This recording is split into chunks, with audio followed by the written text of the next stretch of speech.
D-R-U-N-K. Drunk, using the Kabbalistic tradition of imbuing letters with meaning and weight. D, dad and death.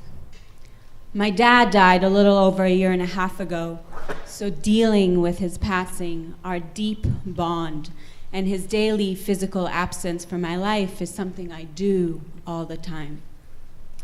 Our relationships with our dads, their behaviors, their vices, our vices, ki avot achlu boser v'shinei banim tikena. Our dads as role models, as inspiration, as the bar setters, as those who disappoint, as those who try again, as those who would have your back, as those who leave. Our dads who are you, and you are of them.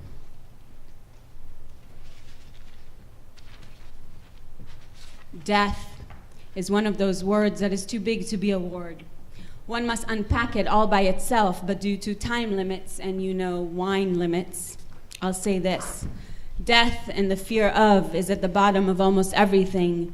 Death, so fucking scary. Pass me the drink, please. R is Ruth, which is my mother's name. Why are our mothers at the core of everything, Freud? Why are we often driven to drink or want to drink because of our mothers?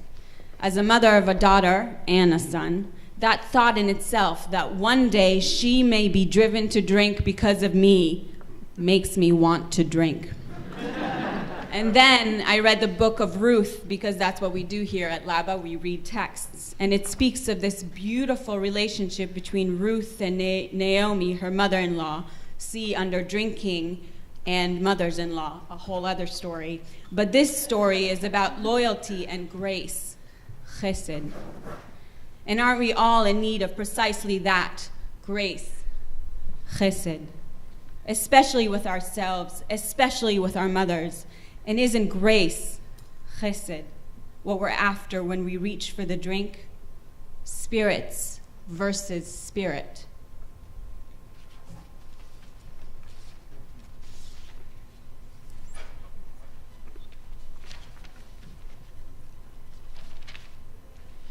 You is about you.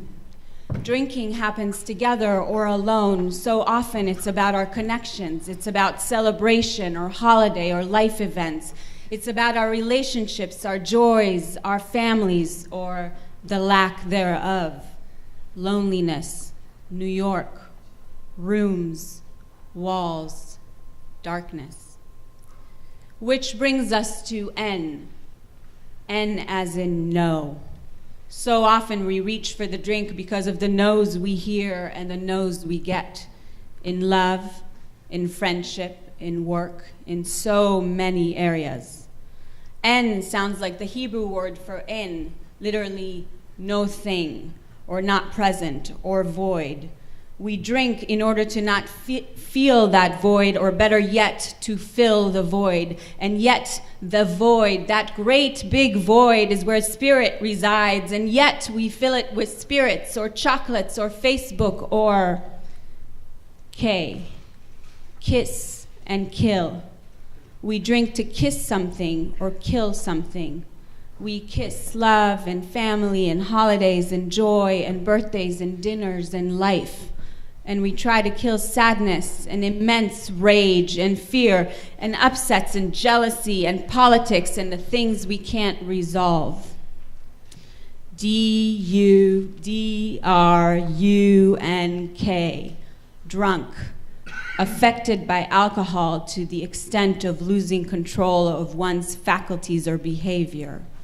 Synonyms: intoxicated, inebriated, under the influence, lubricated, juiced, hopped up, gassed, polluted, tanked, out of one's head, skull.